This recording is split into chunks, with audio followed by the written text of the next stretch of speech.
84వ కీర్తన 4, 5, 12 వచనాలు అందరం కలిసి చదువుకుందాం. బైబిల్ ఉన్నటువంటి ప్రతి ఒక్కరు కూడా ఈ యొక్క వచనాన్ని తీసి చదువుకుందాం. నీ మందిరమునందు నివసించువారు ధన్యులు, వారు నిత్యము నిన్ను స్తుతింతురు. నీ వలన బలమునందు మనుషులు ధన్యులు, యాత్ర చేయు మార్గములు వారికి అతి ప్రియములు. 12వ వచనం. సైన్యములకు అధిపత్యగు యెహోవా, నీ యందు నమ్మికయుంచువారు ధన్యులు. ఈ వాక్య భాగం ద్వారా దేవుడు మనతో మాట్లాడి బలపరచునుగాక.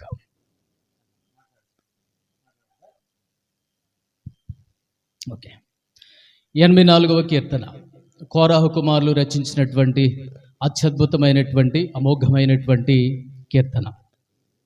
ఈ 84వ కీర్తనలో అద్భుతమైనటువంటి సందర్భాన్ని, అద్భుతమైనటువంటి సందేశాన్ని, అద్భుతమైనటువంటి దేవుని యొక్క మాటలను మనం కోకొల్లలుగా విస్తారంగా ఈ 84వ కీర్తనలో మనం చూడగలం.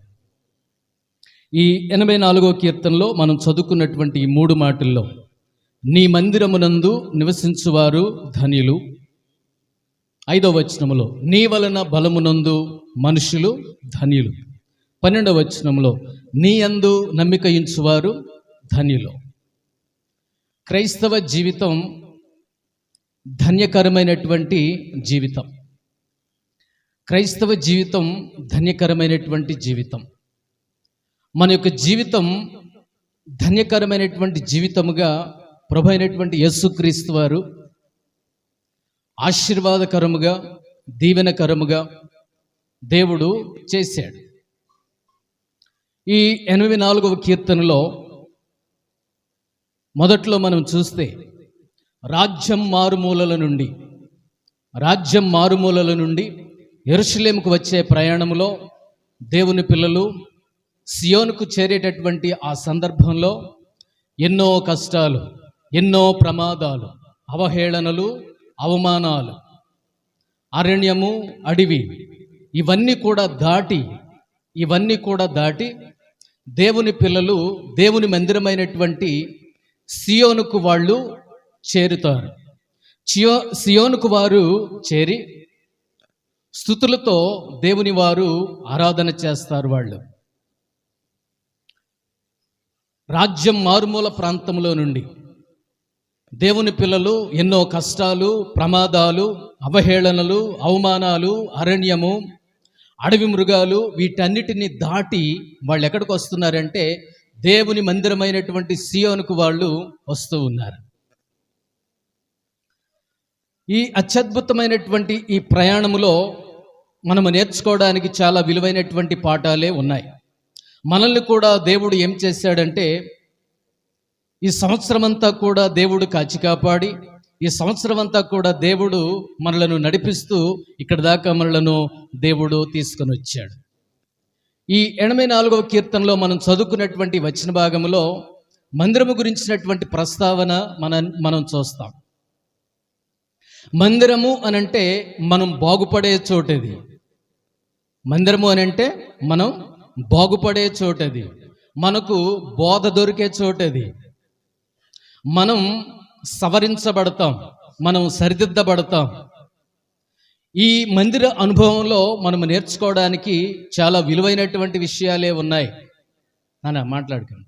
చాలా విలువైనటువంటి విషయాలే ఉన్నాయి. మందిర అనుభవం లేకపోతే, మందిరం యొక్క అనుభవం లేకపోతే, మందిర అనుభవంలోనికి ఒక విశ్వాసి రాకపోతే సవరించబడడానికి, సరిదిద్దబడడానికి, లేకపోతే దేవుని యొక్క సన్నిధిలో జీవితం సరిచేయబడడానికి అవదు.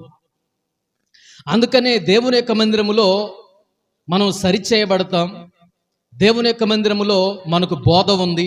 అందుకనే పాట పాడతాం కదా, మందిరములోనికి రారండి, తొలగిపోవును. ఏమి తొలగిపోతాయి? కష్టాలు, నష్టాలు, ఇరుకులు, ఇబ్బంది పాట పాడతాం కదా. కలుగు సుఖములు అని పాట పాడతాం కదా. దేవుని యొక్క మందిరం అత్యద్భుతమైనటువంటి అమోఘమైనటువంటి విషయం అది. కాబట్టి ప్రతి ఒక్క విశ్వాసి, ప్రతి ఒక్క దేవుని యొక్క బిడ్డ మందిర అనుభవంలోనికి రావలసినటువంటి వాడై ఉన్నాడు. మందిర అనుభవంలోనికి రావలసినటువంటి వాడై ఉన్నాడు. ఎందుకోసమనంటే దేవుని యొక్క సన్నిధిలో మనకు బోధ దొరుకుతుంది, దేవుని యొక్క సన్నిధిలో మనకు సరిచేయబడతాం, దేవుని యొక్క సన్నిధానములో ఆ మందిర అనుభవములో మనం అనేకమైనటువంటి విషయాలను మనము నేర్చుకుంటాం.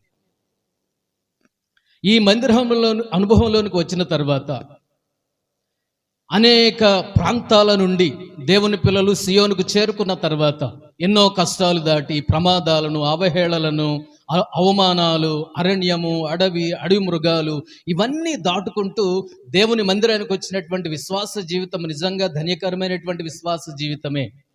నిజానికి ధన్యకరమైనటువంటి విశ్వాస జీవితమే. ఈ మనం చదువుకున్నటువంటి ఈ మొదటి వచనం 4వ వచనాన్ని కనుక చూస్తే, నీ మందిరమునందు నివసించువారు ధన్యులు. గుర్తుపెట్టుకోండి, నీ మందిరమునందు నివసించువారు ధన్యులు. ఈ కీర్తనాకారుడు అంటాడు, ఈ కీర్తన రాసినటువంటి భక్తుడు అంటాడు, అయ్యా విలువలేని పక్షులకు, విలువలేని పిచ్చుకలకు విలువైనటువంటి బలిపీఠం దొరికింది, విలువలేనటువంటి పక్షులకు విలువైనటువంటి బలిపీఠం దొరికింది, విలువలేని వాన కోవెలలకు ఏమి దొరికిందంటే గూటి స్థలము దొరికింది. గూటి స్థలం అనేది దొరికింది. ఇంకో విషయాన్ని చూస్తే ఆ మందిరములో యాజకులు ఉంటారు, యాజకులు జీవిస్తారు. వేరే చోట మనం చూస్తాం, దేవుని మందిరములో రాత్రి నిలుచుండు యాజకులారా అనే మాట బైబిల్ గ్రంథంలో మనం చూస్తాం. ఈ మొదటి మాట, నీ మందిరమునందు నివసించువారు ధన్యులు అని అన్నప్పుడు ఆ మాటే, ఆ ఆలోచనే, ఆ యొక్క ఆలోచనే మనకెంతో అద్భుతమైనటువంటిది, ఆహ్లాదమైనటువంటి విషయాన్ని మనకు అది నేర్పిస్తుంది. దేవుని యొక్క మందిరంలో నివసించడం అంటే, దేవునితో నివాసం చేయడం అంటే, దేవునితో ఆ అనుబంధం కలిగి ఉండడం అంటే చాలా గొప్ప విషయం. అలాంటి గొప్ప దేవుని యొక్క సన్నిధిని కలిగి జీవించడానికి, అలాంటి గొప్ప దేవుని యొక్క సన్నిధిని మనము జీవించడానికి మనకు ఒక 3 విషయాలు కలిగి ఉండాలి. 42వ కీర్తనలో ఆ విషయాలు మనం చూస్తాం. అలాంటి దేవుని యొక్క సన్నిధిలో నివసించడానికి, అలాంటి దేవుని యొక్క సన్నిధిలో మనం నివాసం చేయడానికి, అలాంటి దేవునితో సహవాసం, సాన్నిహిత్యం, సంబంధం కలిగి ఉండడానికి మనకు ఈ 42వ కీర్తన మొదటి వచనాలు మనం చూస్తాం. చూడండి, 42వ కీర్తన, దుప్పి నీటి వాగుల కొరకు ఆశపడినట్లు దేవా నీ కొరకు నా ప్రాణము ఆశపడుచున్నది. దుప్పి నీటి వాగుల కొరకు ఆశపడినట్లు దేవా నీ కొరకు నా ప్రాణము ఆశపడుచున్నది. మొట్టమొదటి మాట గుర్తుపెట్టుకుందాం, నీ మందిరమునందు నివసించువారు ధన్యులు. ఆ మందిరంలో నివసించడానికి మనకు కావలసినవి 3 విషయాలు ఈ వచనాల్లో రాసిపెట్టి ఉన్నాయి. మొదటి ఏమిటంటే, మొదటిగా ఉండవలసింది ఆశ. రెండవది ఏమిటి? మొదటిది ఆశ, రెండవది ఏముంది? మొదటి వచనం చూడండి, చదవండి. దుప్పి నీటి వాగుల కొరకు ఆశపడినట్లు దేవా నీ కొరకు నా ప్రాణము ఆశపడుచున్నది. మనం చూసినటువంటి వచన భాగంలో రెండవది ఆకలి, మూడవది 2వ వచనములో ఉంటుంది ఆతృత. దేవుని యొక్క మందిరములో నివసించడానికి, దేవునితో సహవాసం చేయడానికి ఎలాంటిది ఉండాలో తెలుసా అండి? ఇందాక నేను ఒక మాట అన్నాను, రాజ్యం మారుమూలల నుండి వాళ్ళు ఎలా వచ్చారో తెలుసా? ఎలా వచ్చారు వాళ్ళు? ఆటంకాలను అధిగమించి, అరణ్యములో, అడవిలో అవహేళనలను, అవమానాలను వాళ్ళు జయించి, వాటిని దాటి ఎక్కడికి వచ్చారు? వాళ్ళు దేవుని యొక్క మందిరానికి వాళ్ళు వచ్చారు. దేవుడు పెట్టినటువంటి నిర్ణయం అది. దేవుని యొక్క మందిరంలో నివాసం చేయడానికి, దేవునితో సహవాసం కలిగి ఉండడానికి దేవుడు పెట్టినటువంటి కట్టడం. ఈ రోజున విశ్వాసికి కలిగి ఉండవలసినటువంటి విషయం ఏమిటంటే, మనము దర్శించవలసినటువంటి అతి శ్రేష్టమైనటువంటి స్థలం ఏమైనా ఉంది అని అంటే మన యొక్క విశ్వాస జీవితంలో అది దేవుని యొక్క మందిరం మాత్రమే. మనకొక పుణ్యస్థలం లాంటిది, ఒక పుణ్యక్షేత్రం లాంటిది, మనం దర్శించదగినది, మనం చూడదగినది ఏమైనా ఉంది అంటే ఈ భూమి మీద అదేంటో తెలుసా అండి? దేవుని యొక్క మందిరం. దేవుని యొక్క మందిరం. ఒకవేళ నీకు డబ్బులు లేకుండా, కేవలం ఎరుషలేము పోవాలన్నది, డబ్బులు లేక నేను పోలేకపోయానండి, ఒకవేళ పోలేకపోయావేమో, దేవునికి స్తోత్రం. కానీ అంతకంటే శ్రేష్టమైనటువంటి ఒక స్థలం ఉంది మనకు. మనము దర్శించదగ్గవలసినటువంటి స్థలం ఒకటి ఉందండి. మనము చూడవలసినటువంటి స్థలం ఒకటి ఉందండి. మనము చేరవలసినటువంటి స్థలం ఒకటి ఉందండి. ఇశ్రాయేలీలు రాజ్యం నలుమూలల నుండి ఎక్కడికి వస్తున్నారు వాళ్ళు? సియోనులో ఉన్నటువంటి దేవుని యొక్క మందిరానికి వాళ్ళు వస్తున్నారు. సియోనులో ఉన్నటువంటి దేవుని యొక్క మందిరానికి వాళ్ళు ప్రయాణం చేస్తూ వస్తున్నారు. ఎలా వస్తున్నారు వాళ్ళు? ఆశ కలిగి వస్తున్నారు, ఆకలి కలిగి వస్తున్నారు. వాళ్ళు ఆతృతతో వస్తున్నారు దేవుని యొక్క మందిరానికి. దేవుని యొక్క బిడ్డకు దేవుని యొక్క మందిరం మీద ఆశ ఉండాలి. దేవుని యొక్క బిడ్డకు దేవుని యొక్క మందిరం మీద ఆకలి ఉండాలి. దేవుని యొక్క బిడ్డకు దేవుని యొక్క మందిరం మీద ఒక తృష్ణ, దేవుని యొక్క బిడ్డకు దేవుని యొక్క మందిరం మీద ఒక తృష్ణ, ఒక ఆతృత, తహతహలాడటం అంటారు కదా, అది ఉండాలి. దేవుని యొక్క మందిరం అంటే అది ఎందుకోసమని? నేను దర్శించదగ్గ, నేను చూడదగ్గ, నేను నిలవదగ్గ స్థలం ఏమిటంటే దేవుని యొక్క మందిరమే. అది దేవుని యొక్క మందిరం. ఎందుకోసమని? దేవుని యొక్క మందిరంలో నాకు బోధ దొరుకుతుంది. దేవుని యొక్క మందిరములో నేను సరిచేయబడతా. దేవుని యొక్క మందిరములో దేవుడు నాతో మాట్లాడతాడు. దేవుని యొక్క మందిరములో దేవుడు నాకు ఒక వాగ్దానం ఇస్తాడు. పారిపోతున్నటువంటి యాకోబు యొక్క జీవితంలో ఆది కాండంలో ఒక చోట ప్రొద్దుగుంకిన తర్వాత ఒక రాయి తీసుకొని తలగడగా చేసుకొని ఆయన పడుకున్నటువంటి ఆ సందర్భంలో దేవుడు వాగ్దానం ఇచ్చాడు. బేతేలు అని అంటే అర్థం ఏమిటి? దేవుని యొక్క మందిరము అని అర్థం. ఆ మందిరములో యాకోబు గారికి ఏమి దొరికిందంటే వాగ్దానము దొరికింది, ఆశీర్వాదము దొరికింది, దీవెన దొరికింది, ప్రోత్సాహం అనేది దొరికింది. ప్రియమైన దేవుని బిడ్డలారా, మొదటి విషయంలో మనం ఏం నేర్చుకుంటున్నాము? దేవుని యొక్క మందిరం మీద మనకు కావాల్సిందేంటో తెలుసా? ఆశ కలిగి జీవించవలసినటువంటి వాళ్ళమై ఉన్నాం. ఆశ గల ప్రాణాన్ని దేవుడు తృప్తిపరుస్తాడు. రెండవది, దేవుని యొక్క మందిరం మీద మనము ఆకలి కలిగి జీవించవలసినటువంటి వాళ్ళమై ఉన్నాం. మూడవదిగా, దేవుని యొక్క మందిరం మీద మనము ఆతృతతో జీవించవలసినటువంటి వాళ్ళమై ఉన్నాం. దేవుని యొక్క మందిరం ఎలాంటిదో తెలుసా అండి? అలసిన హృదయాలకు నిండైన నది. అలసిన హృదయాలకు నిండైన నది దేవుని యొక్క మందిరం. మనం చదివినటువంటి 42వ కీర్తన మొదటి మాటలో ఏముందో తెలుసండి? దుప్పి నీటివాగుల కొరకు ఆశపడినట్లు అనే మాట ఉంది. నీటివాగులున్నాయి, నీటివాగులు లాంటి దీవెనలు ఉన్నాయి దేవుని యొక్క మందిరంలో. నీటివాగులు లాంటి ఆశీర్వాదం ఉంది దేవుని యొక్క మందిరంలో. నేను సరిచేయబడతాను, నేను సవరించబడతాను, నేను సరిదిద్దపడతాను. ఎక్కడో తెలుసా? దేవుని యొక్క మందిరంలోనే మాత్రమే. అందుకనే ఆ మందిరంలోనికి ఎలా రావాలంట? ఆశ కలిగి రావాలి, ఆకలితో రావాలి, ఒక తీక్షణమైనటువంటి ఆతృతతో తహతహలు ఆడుతున్నటువంటి సందర్భం కలిగి జీవించవలసినటువంటి వాళ్ళమై ఉన్నాం.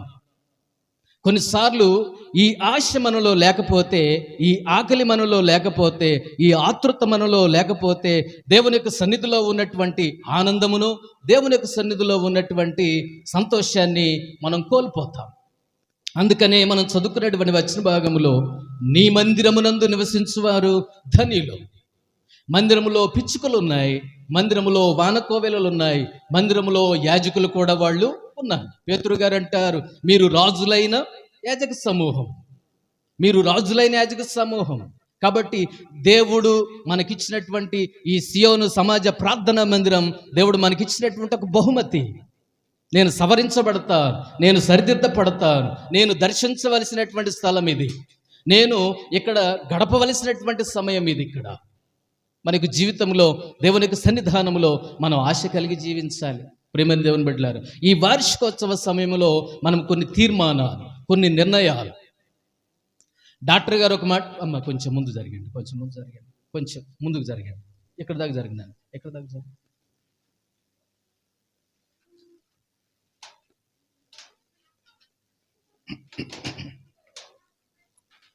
ఓకే, ఇటేనండి అమ్మా. Okay okay. ఇక్కడ నీటి వాగులు అనేటటువంటి మాట చూసాం. దేవుని యొక్క మందిరం అలసిన హృదయాలకు నీటి వాగులు లాంటిది. అది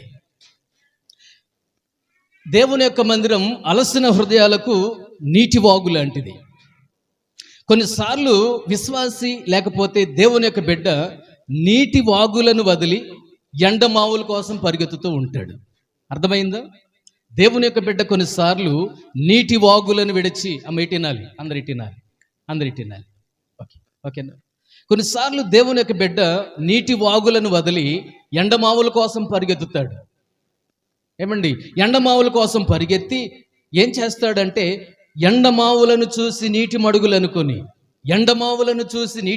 అనుకొని పరిగెత్తి అలసిపోయి సొలసిపోయి చతికిల పడిపోతాడు. కనపడినవేంటి? నీటి మడుగులు కాదు అవి. ఏం కనపడ్డాయి అవి? అవేంటి అసలు? ఎండమావులు. ఇక్కడ ఈ కీర్తనాకారుడు అంటాడు, ఏమంటాడంటే దుప్పి నీటి వాగుల కొరకు ఆశపడినట్లు ఒక విశ్వాసికి అలాంటి ఆశ ఉండాలి. దేని మీద? దేవుని యొక్క మందిరం మీద ఆశ ఉండాలి. దేవుని యొక్క మందిరం మీద ఒక తీక్షణమైనటువంటి ఒక కోరిక ఉండాలి. అలా ఉన్నప్పుడు అలసిన హృదయాలకు నిండైన నది, జీవనది ఏంటంటే దేవుని మందిరమే. హెజ్కేల్ గ్రంథంలో ఒక మాట చూస్తాం, ఒక నది బయలుదేరిందంట. ఎక్కడి నుంచి బయలుదేరింది? అది దేవుని యొక్క మందిరము దగ్గర నుంచి బయలుదేరింది. ఆ నది ఎక్కడికి పారుతుందో, అది ఎక్కడికి వెళుతుందో, అది వెళ్ళిన ప్రతి చోట పచ్చగా ఉంటుంది, అది వెళ్ళిన ప్రతి చోట ఫలముంది, అది వెళ్ళిన ప్రతి చోట సస్యశ్యామలంగా ఉంటుంది. అందుకనే మన యొక్క జీవితాలు మందిరముతో అంటుకట్టబడినటువంటి జీవితాలుగా మన యొక్క జీవితాలు ఉన్నప్పుడు, మందిరముతో అనుబంధము కలిగినటువంటి జీవితాలుగా ఉన్నప్పుడు, మందిరముతో సంబంధం కలిగినటువంటి జీవితాలుగా మనం ఉన్నప్పుడు, మందిరముతో సాన్నిహిత్యం కలిగి మనం జీవిస్తూ ఉన్నప్పుడు, యాకోబు గారి అనుభవంలో మనం వెళ్ళి చూస్తే కనుక అక్కడ యాకోబు గారికి వాగ్దానాలు దొరికింది, ఆదరణ దొరికింది, ప్రోత్సాహం అనేది దొరికింది. కాబట్టి దేవుని యొక్క మందిరంలో మనకు బోధ దొరుకుతుంది. దేవుని యొక్క మందిరములో మనం సవరించబడతాం. దేవుని యొక్క మందిరంలో మనం సరిచేయబడతాం. మన యొక్క జీవితాలు ట్రాన్స్ఫర్మేషన్ అంటే రూపాంతరము చెందుతాయి. మన యొక్క జీవితాలు దేవుని యొక్క మందిరములో రూపాంతరము చెందుతాయి. అందుకనే నీ మందిరమునందు నివసించువారు ధన్యులయ్యా, నీ మందిరములో నివసించువాళ్ళు ధన్యులనైనా అని కోరాహు కుమారులు మాటలను పాటగా రాసుకొని ఏం చేస్తున్నారంటే వాళ్ళు రాసుకున్నటువంటి మాటలను పాటగా దేవుని వాళ్ళు స్తుతిస్తూ ఉన్నారు, దేవుని వాళ్ళు గణపరుస్తూ ఉన్నారు. కాబట్టి మన యొక్క జీవితంలో ఈ పాయింట్లో మనం నేర్చుకున్న విషయం ఏమిటంటే దేవుని యొక్క మందిరం మీద మనకేముండాలి? 3 విషయాలు చెప్పాను. మొట్టమొదటిది చెప్పాలి గట్టిగా, మొట్టమొదటిది ఆశ, రెండవది ఆకలి, మూడవది ఆతృత. Very good. ఈ 3 మనం కలిగి జీవించినప్పుడు, ఈ 3 మనం కలిగి దేవుని యొక్క సన్నిధిలో మనము నివాసం చేస్తూ ఉన్నప్పుడు దేవుడు మన యొక్క జీవితాలను, మన యొక్క హృదయాలను నిండుగా మెండుగా నింపి మనల్ని ఆశీర్వాదానికి కారకులుగా దేవుడు చేసి మనలను తన యొక్క సాక్షులుగా నిలబెట్టగలడు. రెండో విషయాన్ని నేను జ్ఞాపకం చేస్తాను. చూడండి 84వ కీర్తన 5వ వచనం. 84వ కీర్తన 5వ వచనం. నీ వలన బలమునొందు మనుషులు ధన్యులు, యాత్ర చేయు మార్గములు వారికి అతి ప్రియములు. చాలా. నీ వలన బలమునొందు మనుషులు ధన్యులు, యాత్ర చేయు మార్గములు వారికి ప్రియములు. ఎక్కడికి యాత్ర చేస్తున్నారు వీళ్ళు?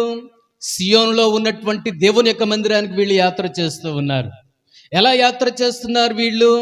ఆశతో యాత్ర చేస్తున్నారు, ఆకలితో యాత్ర చేస్తున్నారు, ఆతృతతో దేవుని యొక్క మందిరానికి వాళ్ళు యాత్ర చేస్తున్నారు. వాళ్ళకు కష్టాలు వచ్చాయా? వాళ్ళకి నష్టాలు వచ్చాయా? వాళ్ళకు అవమానాలు ఎదురయ్యాయా? వాళ్ళని కించపరిచే వాళ్ళు ఉన్నారా? అడవి ఎదురయిందా? అడవి మృగాలు, ఖడ్గ మృగాలు ఎదురయ్యాయా? అవేమి పట్టించుకోవట్లేదు. కానీ వీళ్ళ యొక్క దృష్టి దేని మీద ఉంచారంటే సియోను మందిరం మీద వీళ్ళు దృష్టి నిలిపారు. సియోను మందిరం మీద దృష్టి నిలిపి ఎక్కడెక్కడో ఉన్నటువంటి వాళ్ళు ఎంత దూరం నుండో యాత్ర చేసుకుంటే ఎక్కడికి వస్తున్నారు వీళ్ళు? సియోనులో ఉన్నటువంటి దేవుని యొక్క మందిరానికి వీళ్ళు వస్తూ ఉన్నారు.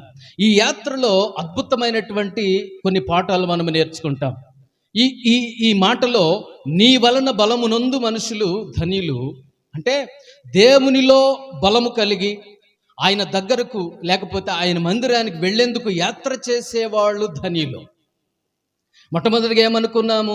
నీ మందిరమునందు నివసించువారు ధన్యులు. రెండవది నీ వలన బలమునందు మనుషులు ధన్యులు అని అంటే దేవునిలో బలము కలిగి ఆయన సన్నిధికి లేకపోతే ఆయన మందిరానికి వెళ్లేందుకు యాత్ర చేసేవాళ్ళు ధన్యులు.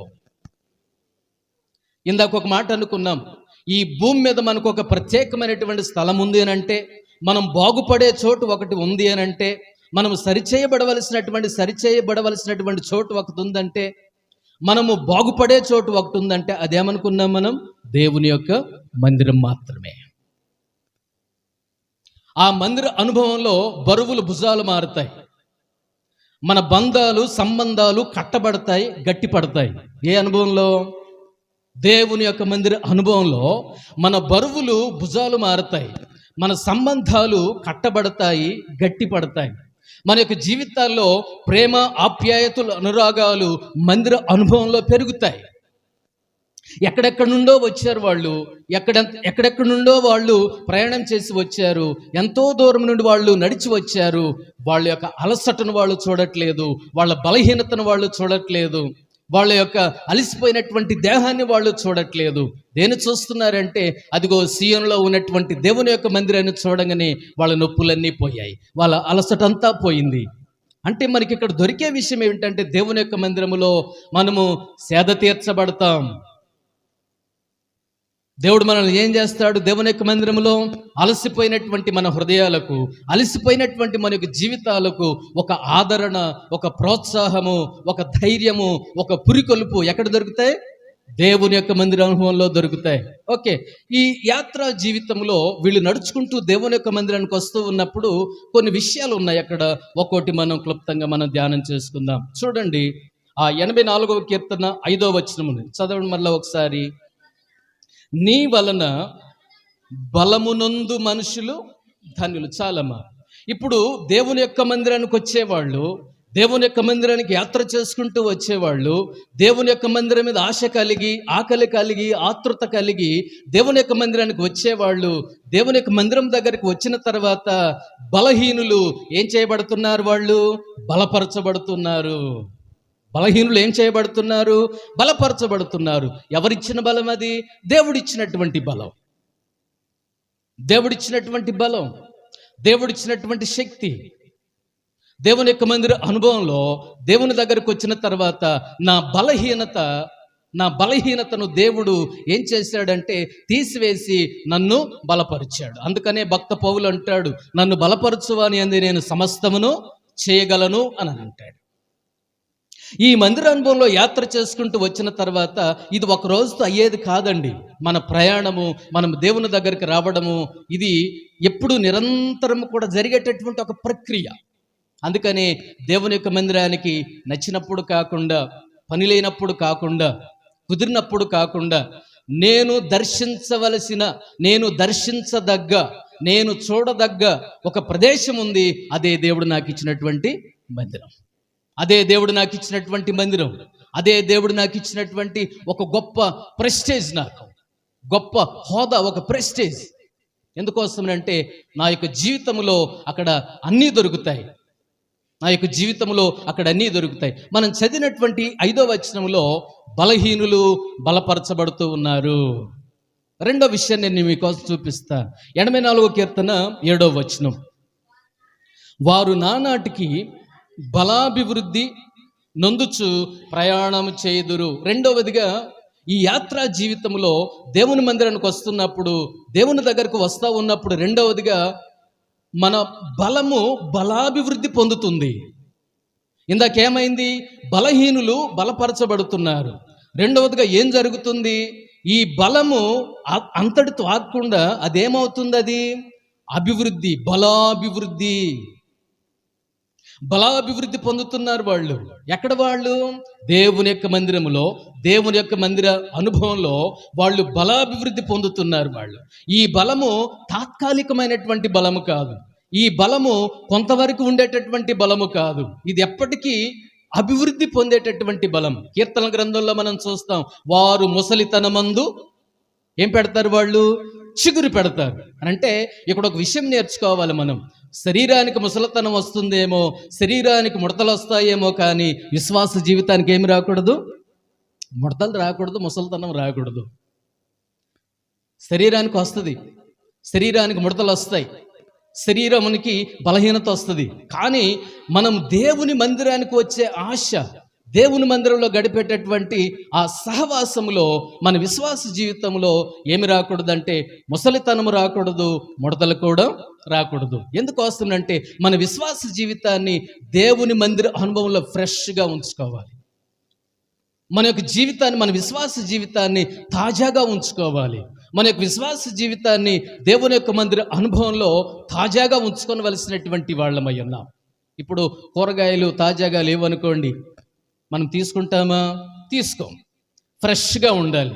ఎండాకాలం కాబట్టి పొద్దున్నే వెళ్ళి కొనుక్కుంటాం. ఫ్రెష్గా ఉండాలి, మంచిగా ఉండాలి, చూడటానికి బాగుండాలి, వండుకోవడానికి బాగుండాలి. అందుకనే మన యొక్క విశ్వాస జీవితాలు దేవునితో తాజాగా ఉండాలంటే మనం ఏం చేయాలంటే దేవుని యొక్క మందిరంలోనికి యాత్ర చేయవలసినటువంటి వాళ్ళమై ఉన్నాం. దేవునితో మనం అనుబంధము కలిగి ఉండవలసినటువంటి వాళ్ళమై ఉన్నాం. దేవునితో మనము సహవాసం చేయవలసినటువంటి వాళ్ళమై ఉన్నాం. అలా చేస్తూ ఉన్నప్పుడు మన బలము ఏమవుతుంది? అది బలాభివృద్ధి పొందుతుంది, బలాభివృద్ధి చెందుతుంది. మన బలం తాత్కాలికమైనటువంటి బలము కాదు. ఈ మందిర అనుభవంలో మనం బలవంతులుగా జీవించడానికి ఇదిగో దేవుని దగ్గరకు మనం చేరవలసినటువంటి వాళ్ళమై ఉన్నాం. మూడో సంగతిని జ్ఞాపకం చేస్తాను. 6వ వచనం. వారు బాకాలోయలో బడి వెళ్ళుచు దానిని జలమయముగా చేయుదురు. మూడవది, ఈ మందిర అనుభవంలోనికి వచ్చిన తర్వాత ఈ యాత్రలో దేవుని దగ్గరకు వచ్చేటప్పుడు మూడవదిగా ఒక మార్పు జరుగుతుంది. బాకాలోయ కాస్త భక్తులకు ఆనంద బాష్పాలుగా మారిపోతుంది. అది బాకాలోయ ఆనంద బాష్పాలుగా మారిపోతూ ఉంది. కన్నీటిలోయ కాస్త అది కమనీయమైనటువంటి దృశ్యంగా మారిపోతూ ఉంది. ఈ బాకాలోయ భక్తులకు ఆనంద బాష్పాలుగా మారిపోతూ ఉన్నాయి. ఇవన్నీ ఎక్కడ మారుతూ ఉన్నాయి? ఇవన్నీ కూడా ఎక్కడ రూపాంతరం చెందుతూ ఉన్నాయంటే మందిర అనుభవంలో, మందిర నడకలో, ఈ యాత్రలో, దేవుని సన్నిధికి వచ్చేటప్పుడు, దేవునితో సహవాసం కలిగి జీవించేటప్పుడు ఇవన్నీ కూడా ఏం చేయబడతాయంటే మార్పు చెందుతూ ఉంటాయి. అందుకనే మన విశ్వాస జీవితానికి కొన్నిసార్లు విశ్వాస జీవితం ఎలా ఉంటుందంటే చాలామంది విశ్వాసుల దగ్గర ఇన్ఫర్మేషన్ ఉంటుందంట, కానీ ట్రాన్స్ఫర్మేషన్ ఉండదంటే. సమాచారం ఉంది కానీ విశ్వాస దగ్గర రూపాంతరపరచబడటం అనేది లేనప్పుడు అది వృధా. మనకు కావాల్సింది అంటే ఇన్ఫర్మేషన్ సమకూర్చుకోవడం తప్పు కాదు. ఆ ఇన్ఫర్మేషన్ నన్ను ట్రాన్స్ఫర్మేషన్లో కంటే ఒక రూపాంతరంలోనికి నన్ను నడిపించకపోతే నా దగ్గర ఉన్నటువంటి ఇన్ఫర్మేషన్తో నేనేమి చేయలేను. దేవుడు ఈ మందిర అనుభవంలో తన ప్రియులకు ఏం నేర్పిస్తున్నాడంటే బాకాలోయను కాస్త దేవుడు ఏం చేస్తున్నాడు? భక్తులకు ఆనంద బాష్పాలుగా దాన్ని మార్చేస్తూ ఉన్నాడు. మాట్లాడకూడదు. దేవుడు ఆనంద బాష్పాలుగా దాన్ని మార్చేస్తూ ఉన్నాడు. అంటే దీని అర్థం ఏంటంటే నీ కన్నీళ్లు కొట్టివేయబడతాయి, నీ దుఃఖము తీర్చబడుతుంది, నీ దుఃఖం ఎగిరిపోతుంది, నీ కన్నీళ్లు తీర్చబడతాయి. ఎక్కడో తెలుసా? ఏ స్థలంలోనో తెలుసా? ఈ మందిరములో. వాళ్ళు అందుకనే మందిరమును అంత ప్రేమించి, గౌరవించి, స్నేహించి, సాన్నిహిత్యం కలిగి మందిరముతో వాళ్ళు అంటుకట్టబడి వాళ్ళు దేవుని సన్నిధికి వస్తూ ఉన్నారు. దేవుని మందిరానికి వచ్చిన తర్వాత ఏం జరుగుతుందో తెలుసా అండి? ఈ యాత్రలో ఏం జరుగుతుందంటే ఇన్ని అద్భుతాలు వాళ్ళ యొక్క జీవితంలో జరుగుతూ ఉన్నాయి. కొన్నిసార్లు విశ్వాసులు కన్నీటితో వస్తారు, దుఃఖముతో వస్తారు, బాధతో వస్తారు. ఆ బాకాలోయ అనుభవంలో వాళ్ళు వస్తారు. దేవుడు దాన్ని ఏం చేస్తాడు? ఆనంద బాష్పాలుగా దేవుడు దాన్ని మార్చేస్తాడు. అప్పుడు అందుకని మనం సాక్ష్యం చెప్పుకుంటాం. ఏమని చెప్పుకుంటాం? పాస్టర్ గారు, పోయిన వారం నేను కన్నీటితో సాక్ష్యం చెప్పానండి, దేవుడు నా యొక్క జీవితంలో నాకు గొప్ప ఆశీర్వాదాన్ని, దేవుడు దీవెను నాకు అనుగ్రహించాడండి అని మనం సగౌరవంగా చెప్పుకుంటాం. దాని అర్థం ఏంటంటే బాకాలోయను, కన్నీటిలోయను దేవుడు ఆనంద బాష్పాలుగా దేవుడు ఏం చేశాడు? మార్చివేశాడు. ఎంత గొప్ప అద్భుతమైనటువంటి విషయం. 4వ విషయం, 8వ వచనం. యెహోవా సైన్యములకు అధిపతియగు దేవా, నా ప్రార్థన ఆలకింపుము. ఇక్కడ ఈ అనుభవంలోనికి వచ్చిన తర్వాత, ఈ అనుభవంలోనికి సమకూర్చబడిన తర్వాత మన ప్రార్థన ఫలముగా మారుతుంది. మనం ఇక్కడ కన్నీటితో ప్రార్థన చేస్తాం, సంఘ ప్రార్థన చేస్తాం, విజ్ఞాపన ప్రార్థన చేస్తాం, ఉపవాస ప్రార్థనలు చేస్తాం. ఆ ప్రార్థనను దేవుడు ఏం చేయబోతాడు? ఫలముగా మార్చుతాడు, బలముగా దాన్ని మారుస్తాడు. ఈ మందిర అనుభవంలో, ఈ యాత్రలో ఇవన్నీ కూడా 5వ వచనంలో నుండి మనకు ఒక్కోటి జరుగుతూ ఉన్నాయి. నీ వలన బలమునందువారు ధన్యులు. నీ దగ్గరకు వచ్చి బలం పొందుకునేవాళ్ళు ధన్యులు. కొందరికి కండబలం ఉండొచ్చు, కొందరికేమో గుండె బలం ఉండొచ్చు, కొందరికేమో ధనబలం ఉండొచ్చు, కొందరికేమో ఇంకేమైనా బలాలు ఉండొచ్చు. కానీ ఒక దేవుని బిడ్డ ఎవరి వల్ల బలం పొందుకోవాలి? దేవుని వలన మనం బలము పొందుకోవాలి. దేవుని యొక్క బలము దొరుకుతుంది మనకు. దేవునికి సన్నిధిలో మనం బలపరచబడతాం. దేవునికి సన్నిధిలో మనము సఫలం చేయబడతాం. ఈ 4వ పాయింట్లో ప్రార్థన ఫలముగా మారుతుంది. 20వ కీర్తనలో దేవుడు అంటాడు, నీ ప్రార్థనలన్నీయు యెహోవా సఫలపరచునుగాక. సఫలతలోనికి వస్తాం. అతడు నీటి కాలువల యోరను నాటబడినదై ఆకువాడక తన కాలమందు ఫలమిచ్చు చెట్టు వలె ఉంటాడు. ఈ మందిర అనుభవంలో మందిరతో సహవాసం, మందిరముతో అనుబంధం, సాన్నిహిత్యం కలిగి జీవిస్తూ ఉన్నప్పుడు నేను చేసే ప్రార్థనలు, నా దేవుని యొక్క మందిరములో నేను చేసే విజ్ఞాపనలు అవి ఎలా మారుతాయంటే ఫలముగా అవి మారుతాయి. అవి ఫలముగా మార్చబడతాయి. ఇక్కడ ఈ అనుభవంలో చాలా జరుగుతూ ఉన్నాయి. ఇది 4వది. 5వ విషయాన్ని నేను జ్ఞాపకం చేస్తాను. చూడండి 9వ వచనం. దేవా మా కేడెమ దృష్టించుము, నీవు అభిషేకించిన వాని ముఖమును లక్షింపుము. ఇది ఎన్నోదమ్మా? 5వది. ఈ 5వ దగ్గర ఏం చేస్తున్నాడంటే ప్రభువు తన ప్రజలకు కేడెముగా ఉన్నాడు. కేడెం చేసే పనులు ఏంటంటే రక్షణ, సంరక్షణ. కేడమై ఉన్నటువంటి దేవుడు మనకేమిస్తున్నాడు?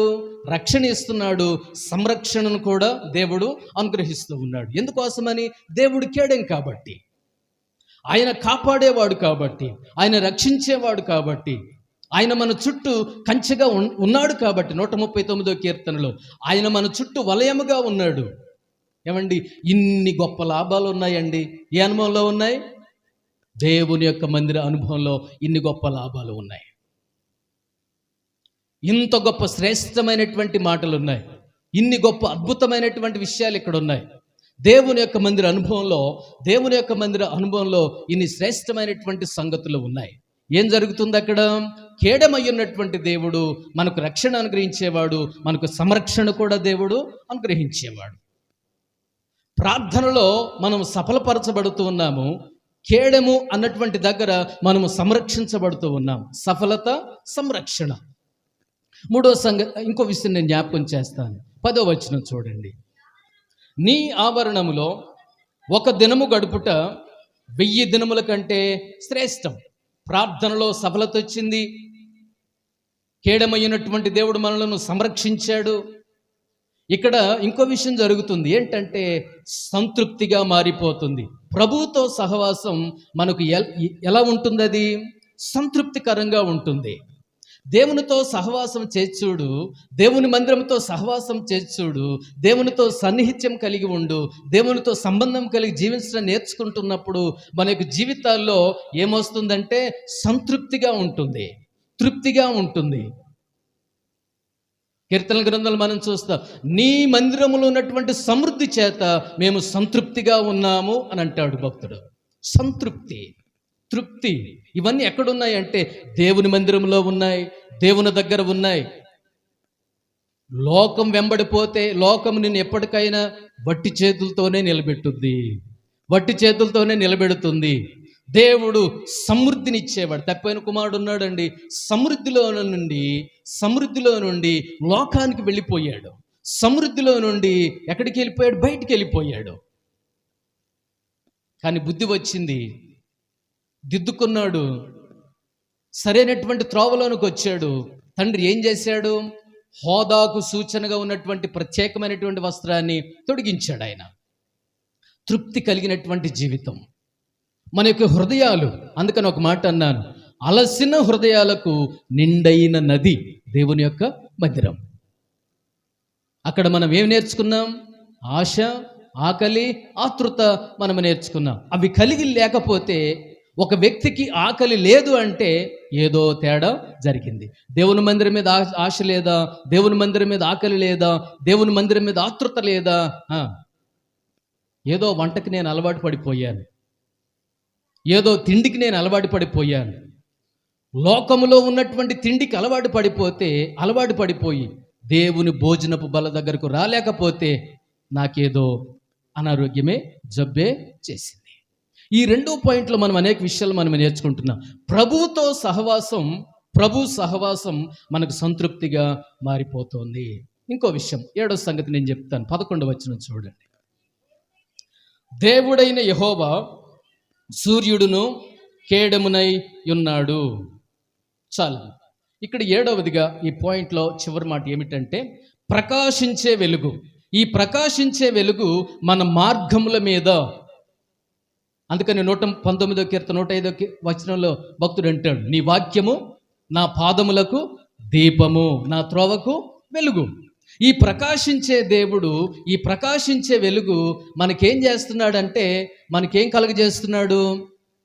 వెలుగు. ఇప్పుడు సూర్యుని నుండి మనకేం కలుగుతాయి? మలాకి గ్రంథంలో ఒక మాట ఉంటుంది, మీకు నీతి సూర్యుడు ఉదయిస్తాడు, అతని రెక్కలు మీకేం కలుగజేస్తాయి? ఆరోగ్యాన్ని కలుగజేస్తాయి. ఈ సూర్యుడైనటువంటి దేవుడు, ప్రకాశించే ప్రభువు మన యొక్క పనుల మీద, మన మీద తన యొక్క వెలుగును ప్రసరింపచేసి, తన యొక్క శక్తిని ప్రసరింపచేసి మనలను ఏం కలుగజేస్తున్నాడు? సమాధానంగా ఉంచుతున్నాడు, సంతోషంగా ఉంచుతున్నాడు, స్వస్థతనిచ్చి ఆరోగ్యంగా మనల్ని ఉంచుతున్నాడు. ఎందుకోసమనంటే సూర్యుడిగా ఉన్నాడు. యాత్ర చేస్తూ దేవుని యొక్క మందిరానికి వస్తున్నారు కదండి, దేవుని యొక్క మందిరానికి వాళ్ళు వస్తున్నారు కదండి, దేవుని దగ్గరకు వస్తున్నాడు కదండి. అలా వచ్చేటటువంటి వాళ్ళ మీద దేవుడు తన యొక్క వెలుగును ఏం చేస్తున్నాడు? ప్రకాశింపజేస్తున్నాడు. మన యొక్క జీవితాల్లో కూడా అంతేనండి. చీకట్లో ఉన్నామా, నిరాశలో ఉన్నామా, నిస్పృహలో ఉన్నామా, దుఃఖంలో ఉన్నామా, సమస్యల్లో ఉన్నామా, సరిచేయబడలేనటువంటి సమస్యలతో మనం ఉన్నామా? ఇదిగో మనకు ఒక నీతి సూర్యుడు ఉన్నాడు.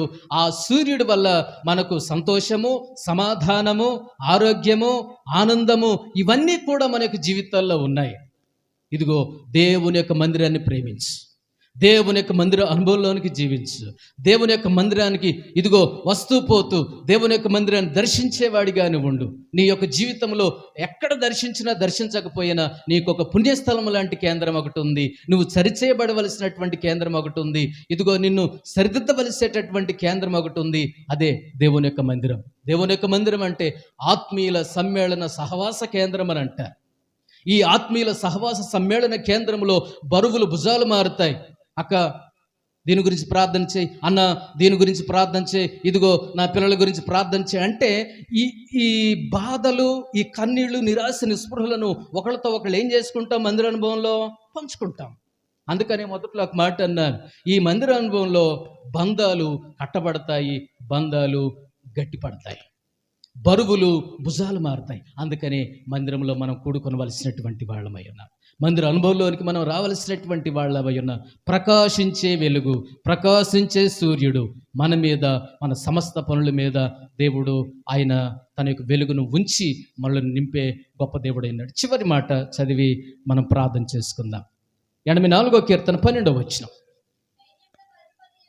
సైన్యములకు అధిపత్యగు యెహోవా నీ యందు నమ్మిక ఉంచువారు ధన్యులు. సైన్యములకు అధిపత్యగు యెహోవా నీ యందు నమ్మిక ఉంచువారు ధన్యులు. ఎందుకు దేవుని యందు మాత్రమే నమ్మిక ఉంచాలి? ఎందుకు దేవుని యందు మాత్రమే మనం విశ్వాసం ఉంచాలి అని అంటే, దేవుని యందు మన విశ్వాసం ఉంచినప్పుడు మన నమ్మకాన్ని దేవుడు వమ్ము చేయడంట. ఆయన యందు విశ్వాసం ఉంచువాడు సిగ్గుపడడంట. ఆయన యందు విశ్వాసం ఉంచువాడు ఎప్పుడూ తలదించుకున్నట్లుగా బైబిల్ చరిత్రలో లేదు. ఎందుకు దేవుని యందు మనం విశ్వాసం ఉంచాలో ఒక 2 వచనాలు చూపిస్తాను చూడండి. ద్వితీయోపదేశకాండం 32వ అధ్యాయం 4వ వచనం. ద్వితీయోపదేశకాండం 32వ అధ్యాయం 4వ వచనం.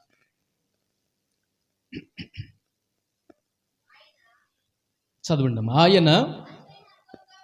ఆయన ఆశ్రయ దుర్గముగా ఉన్నాడు. చదవండి.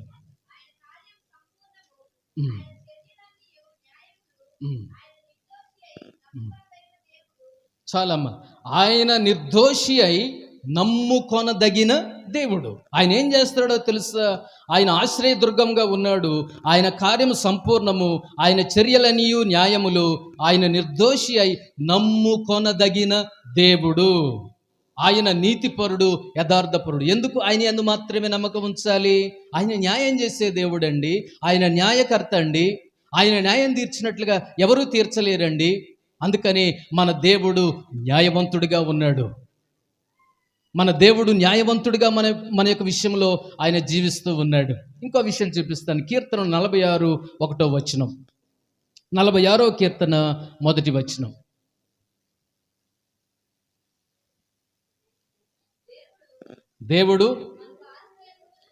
దేవుడు మనకు ఆశ్రయమును దుర్గమునై ఉన్నాడు. ఆపత్కాలములో ఆయన నమ్ముకొనదగిన సహాయకుడు. న్యాయం చేసే దేవుడండి, సహాయం చేసే దేవుడండి. అందుకనే ఆయన యందు నమ్మిక ఉంచువారు ఎలాంటి వాళ్ళు ధన్యులు. వాళ్ళు మొట్టమొదటిగా ఏమనుకున్నాం? నీ మందిరమునందు చెప్పాలి, నీ మందిరమునందు నివసించువారు ధన్యులు. రెండవది, నీ వలన బలమునందు మనుషులు ధన్యులు. మూడవది, నీ యందు నమ్మిక ఉంచువారు ధన్యులు. ఎందుకోసమని దేవుని యందు నమ్మిక ఉంచాలి? ఆయన నమ్మదగిన దేవుడు, మనకు న్యాయం చేసే దేవుడు, మనకు సహాయం చేసే దేవుడు. మూడో విషయం చెప్తాను. 2వ తెస్సలోనికీయులకు రాసిన పత్రిక 3వ అధ్యాయం 3వ వచనం.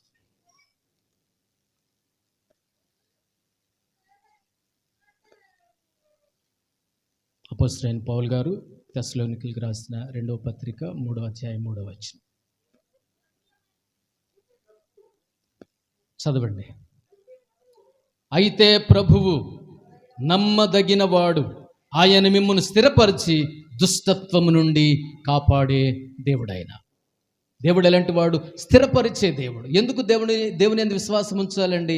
ఎందుకు దేవుని యందు నమ్మకం ఉంచాలండి అంటే ఏంటి? మొట్టమొదటిగా ఆయన న్యాయం చేస్తాడు కాబట్టి. రెండవది, ఆయన సహాయం చేస్తాడు కాబట్టి. మూడవదిగా ఆయన మనలను దుష్టత్వము నుండి తప్పించి మనలను స్థిరపరుస్తాడు కాబట్టి మనం దేవుని యందు మనము నమ్మకం ఉంచవలసినటువంటి వాళ్ళమై ఉన్నాం. మనం దేవుని యందు మనం విశ్వాసం ఉంచవలసినటువంటి వాళ్ళమై ఉన్నాం. దేవునితో మనము సంబంధం కలిగి ఉండవలసినటువంటి వాళ్ళమై ఉన్నాం. దేవునితో సాన్నిహిత్యం కలిగి జీవించవలసినటువంటి వాళ్ళమై ఉన్నాం. దేవునితో ఒక బంధము కలిగి జీవించవలసినటువంటి వాళ్ళమై ఉన్నాం. ఈ అనుబంధములో, ఈ సహవాసములో, ఈ యాత్రలో, ఈ మందిర అనుభవంలో మనం 3 విషయాలు మనం నేర్చుకున్నాం. 3 విషయాలు మనం నేర్చుకున్నాం. అందుకే మన విశ్వాస జీవితాలకు దేవుడు మనకిచ్చినటువంటి ఒక బహుమతి ఏమిటంటే, మనం స్తుతించి, ప్రార్థించి, సహవాసం కలిగి జీవించడానికి దేవుడు చక్కటి మందిరం ఇచ్చాడు.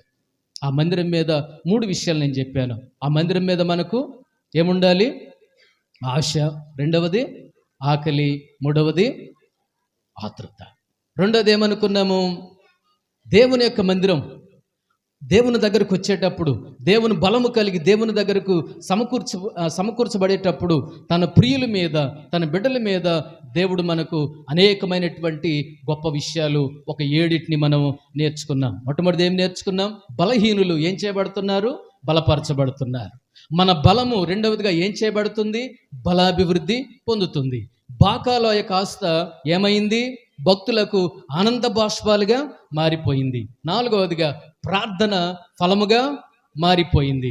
5వదిగా తన ప్రజలకు కేడెముగా ఉన్నాడంటే రక్షణ, సంరక్షణ దేవుడు అనుగ్రహించాడు. 6వది, ప్రభుతో సహవాసం మనకేమిస్తుంది? సంతృప్తిని ఇస్తుంది, తృప్తిని ఇస్తుంది. తర్వాత 7వది, ప్రకాశించే ప్రభువు మన మార్గముల మీద, మన సమస్తం మీద, మన అన్నిటి మీద తన వెలుగును ఉంచాడు. ఆ వెలుగు ఏమిస్తుందంటే సమాధానం ఇస్తుంది, సంతోషం ఇస్తుంది, స్వస్థతనిస్తుంది, ఆనందాన్ని ఇస్తుంది. ఆ వెలుగండి. మనం అంటాం కదా, ఎంతటి వెలుగండి అని అంటాం కదా. ఆ వెలుగు దేవుడిచ్చినటువంటి వెలుగు. 3వదిగా నేర్చుకున్నాం, నీ యందు నమ్మిక ఉంచువారు ధన్యులు. ఎందుకు ఆయన యందు నమ్మిక ఉంచాలి? ఆయన ఏం చేసే దేవుడు? న్యాయం చేసే దేవుడు. రెండవది సహాయం చేసే దేవుడు. మూడవది మనలను దుష్టత్వం నుండి మళ్ళించి మనలను స్థిరపరిచే గొప్ప దేవుడు. ఈ మందిరంలోనికి వస్తామా? ఈ మందిర అనుభవంలోనికి జీవిస్తామా? నేను నేను చూడదగ్గవలసినటువంటి ప్రదేశం అంటే ఈ భూమి మీద మందిరము తప్ప నాకు అంతకంటే ఒక ప్రత్యేకమైనది, ఒక ప్రతిష్టాత్మకమైనటువంటిది ఎక్కడ నా యొక్క జీవితంలో లేదు. మన యొక్క జీవితంలో మందిరం ఒక ప్రత్యేకమైనటువంటి ఒక ప్రత్యేకమైనటువంటి సహవాసం కలిగినది, ప్రత్యేకమైనటువంటి మన యొక్క జీవితంలో హోదాలోనికి మనల్ని తీసుకొని వెళ్ళేది. అలాంటి కృప మనం పొంది మనం జీవించుదుముగాక. అలాంటి ధన్యకరమైనటువంటి జీవితం కలిగి మనం ధన్యులముగా జీవించుదుముగాక. దేవునితో సహవాసం కలిగి జీవించుదుముగాక. దేవుని యొక్క మందిరానికి వచ్చి యాత్ర చేసే ఈ కృపను మనం పొందుకుందుముగాక. దేవుని యొక్క సన్నిధిలో ఆయన యందు విశ్వాసం ఉంచి నమ్మకం కలిగి ఆయన యొక్క సన్నిధిలో న్యాయం పొందుదుముగాక. సహవాసములో ఆయన యొక్క సన్నిధిలో సహాయం పొందుదుముగాక. మనం స్థిరపరచబడుదుముగాక. ఈ మాటలు దేవుడు దీవించునుగాక. May God bless you.